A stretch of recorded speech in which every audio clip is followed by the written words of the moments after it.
Good Welcome to the evening. C3 Parenting Channel. I'm the host, Karine Pitar, and the reason you're Oh, good evening, C3 parents, and welcome to the chaos. Tonight we are going to talk about the whole concept of sharing is caring. How do I get my toddlers to share? So let's roll that intro and let's dive in.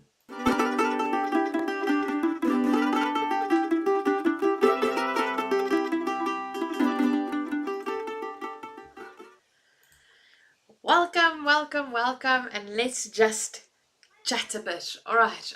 So a lot of parents ask the question, how do I get my kids to share? And I need to get my mic ready. Oh, today it's just been a day.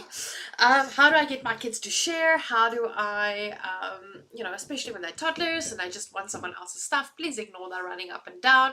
My kid is zooming. It is summer holiday, and they are not in bed yet. All right. So, how do I get my toddler to share? So, one of the things that we actually look at when we think about toddlers and sharing is that we as adults actually expect our toddlers to be able to share their favorites and their things. And today, I want to give you two things to look at how you can actually teach your child the concept of sharing, but the caveats of things to look out for in how to approach the concept so that your child actually learns how to do this. So, the first one that we are going to look at is the language that we use. If I tell you, good evening, my boy.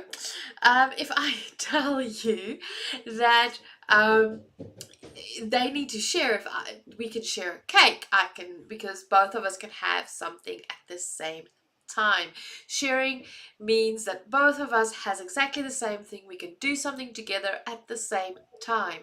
So for a child, especially because their brain in this age group is extremely literal thinkers, so for them, if I'm playing with a car, unless you duplicate this car and we play with the same car at the same time, or you have to cut it in half, I am not sharing this toy. I am not going to be able to share, or the friend's not going to be able to share, because we cannot have the same item at the same time. So we're already making it complicated for them. We're already making it difficult for our kids just by asking them, just by the words that we're using, by saying, you need to share. So, with the literal thinking, we need to change up our language. We need to bring a bit of a different approach. I can share cake, like I've said previously. I can share an apple because we can cut it in half or whatever. So, there's things that we can consume that we can share. But objects like a car or a toy, we cannot cut in half, we cannot consume at the same time. So, here we tell our kids, you really would like to play with the blue car? Can you wait your turn? We do call it turn taking. So, to lay the foundation of the concept of so called sharing means turn taking, especially when it comes to something like a car or a toy or a doll or a whatever, or even just taking turns on swings at the play park. Now, often we think it is easy just to say, oh man, just share the slide, share this. Kids can't do that because their brains don't allow them to do that. But when we start saying we need to take turns, then we actually build in some sense of independence and some sense of control. Your kid is busy playing with a specific toy and their friend would like to have a turn with the toy. What you can do is you can support the friend and actually address your kid and give them the words to say, listen here, when you are done with this toy, Johnny would like to have a turn, or Sarah would like to have a turn with this particular toy. So that when they're done, they know that they don't just put it down on the ground or in the back of the basket. They can actually turn around and give it to that friend who's waiting their turn to share the toy. That is an extremely important thing, so that when they want a toy that a friend is busy playing with, you can say, listen here, when Johnny or Sarah's finished with the toy, you can ask them that when they're finished with the toy, that you can have your turn. While you're waiting for your turn, let's play with something else, and then we redirect them. Please, it is extremely important. It actually helps get rid of certain frustrations that our kids feel, the powerlessness that they feel of the situation, the confusion because purely by the situation of the language that we use, it is so important that we actually have this conversation and we say to our kids, listen here, we're taking turns, and we give them an opportunity to choose when they're done. Please do not choose for your child's sake when they are done playing with a particular toy just because someone else is waiting their turn. It is unfair to our kids. Imagine you are standing in a queue and you are ready to get something. You've been waiting your turn, you finally get your turn, and then some random person tells you, listen, you only have 5 minutes because I've been waiting, or that person has been waiting for a turn as well. So I'm going to limit you to only 5 minutes. It's an arbitrary time. You do not get to complete what you wanted to do. And now you all of a sudden have to move on, but you have been waiting your turn. So take into consideration that a child will, the moment they are done with a toy, they will drop it, they will put it down.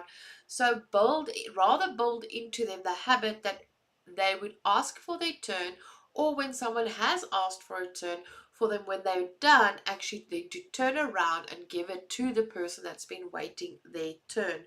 This means that you as a parent need to be present a little bit more hand in hand while a child is busy playing around friends or even just playing in the house. And you can even incorporate that in the ways that you play with your kid. And I want to sneeze, people. Oh, anyway. So the way that we bring everything together needs to be, an opportunity for them to practice. Turn taking actually teaches children the concept of sharing, the way that we the way we mean it when we tell our kids you need to share a toy. But I'm going to repeat, kids cannot share a toy, they can only take turns with toys. The second important thing regarding all of this is sharing truly caring? We often say to our kids, we often enforce it on our kids, like you have to share your toy, you have to give this kid an opportunity with that car and all of those things. And in the meantime, we are not always exactly completely sure, except for their blankie or their comfort toy, which toys they were actually comfortable allowing other kids to play with. And I hear you, I know there's many parents that say, yeah, but you know what? My kid needs to be able to be okay with kids playing with their toys. Otherwise, how are we going to have play dates? And I already hear the criticism. I'm not saying that your kid, all the toys that your kid owns um, won't become t- turn taking toys or sharing toys. What I'm saying is try to understand from your child's perspective which is their favorite. Imagine I arrive at your home and I look at your car. And I'm like, I really like your car. I want to turn with your car. And you have to, because sharing is caring. So you have to give me a turn with your car. Give me the opportunity to play with your car for as long as I'm comfortable with it. I don't care how much you like your car. I want to have a turn. And sharing is caring, and therefore you have to give me a turn. You would not be impressed and you would be sincerely ticked off if I do that to you or someone does that to you. Why? Because it's your property. You own it. It is yours. The same with our kids' toys. It's their property. It belongs to them. It is theirs, even if it's not a favorite. So, what do we do when we try to teach our children that we still need to have the hospitality of giving people access to something like using our plates, our cups, or whatever, being part of the whole thing, playing together and spending time and taking turns. Have a conversation before a play date. When you arrive, when you invite people over, before they arrive, sit down with your kid and say, listen here, which of these toys will you be okay for your friends to play with? And let them pick out the toys that they are okay to have take turn play with. And the rest you pack away. As they grow a bit older, you can flip it around and you can say, okay, which of these would you not like your friends to play with? Let's go put it in a safe space so that you do not have to go through the emotional distress, or that we have to go through an argument about you need to give this kid a turn and now You haven't. Obviously, age 2, 3, 4, they're obviously going to miss certain toys, and then their friend picks it up and they're like, I don't want my friend to play with this toy. All that you can do then at that particular point in time is step in and say, you know what, I'm really sorry. Johnny or Sarah missed picking up putting this toy away.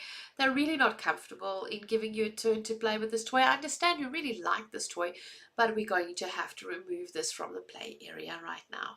And you gently remove the toy from the friend, you ask for them to give it to you, and then you pack it away or you put it away so that your kids' choices, their property, gets respected. It teaches them also that when they go visit a friend's house and the friend has a toy that they do not feel like allowing your kid to play with, that it is okay. And yes, they will be upset, and yes, there will be tears every now and again when this kind of happens, but it's just because they're learning about it. That respect for a kid's property, just because we as parents bought the toys and we paid for the toys that we give our kid, the moment we give it to our kid, it is no longer our possession, and we no longer get to make the rules about who gets to play with that toy. Our children needs to be able to decide which ones they prefer and which ones they don't, and respect their choice. Obviously, sometimes some of the toys fall through the crack, and just be ready then to be as backup and support your child in their decision. All right, so what do we do when we've done all the steps, we've given the opportunity to pick out, and we've given them a support, and all of a sudden our kid go like, no, you can't touch this, you can't touch this, you can't touch this, you can't. And it's like no kid is allowed to touch any of their stuff. That means your child is actually seeking connection and they're struggling to deal with people in their space. So move them, move the play to a space where your child is less of an owner. Whether it is from the living room area to outside where they can play with something that is usually fun to play with if you're more than one person, like the ball or whatever, and create a space where there can be play together without necessarily bringing the toys into the equation. And once your child has settled in and started regulating, then you can actually go to your child and say, listen, is there toys that you are willing to give your friend to play with that we can bring maybe outside or to this space where you guys are now, so that you all can play together? That teaches our children a healthy way to manage boundaries and also a creative way to problem solve, because they were struggling with the invasion of their space. That's the root of them not wanting to give a friend the opportunity to play with their toys. And people, this is where I'm going to finish tonight's conversation. So remember, first of all, they cannot share, it's taking turns. Second of all, sharing isn't always caring, so make sure that you protect your child's property, especially their favorites, and allow them the opportunity to process their emotions if they are struggling to take turns.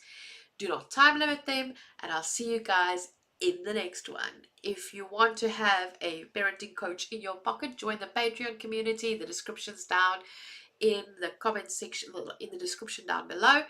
And I'll see you guys in a while, because we are taking a bit of a holiday break, and the next 2-3 weeks is going to be a bit of chaos at Camp Pido. And you can follow me on TikTok and catch up on some of the holiday stuff that we are doing. And if all goes well, we will have a video upload of me reviewing or giving a parenting coach perspective on the movie Inside Out.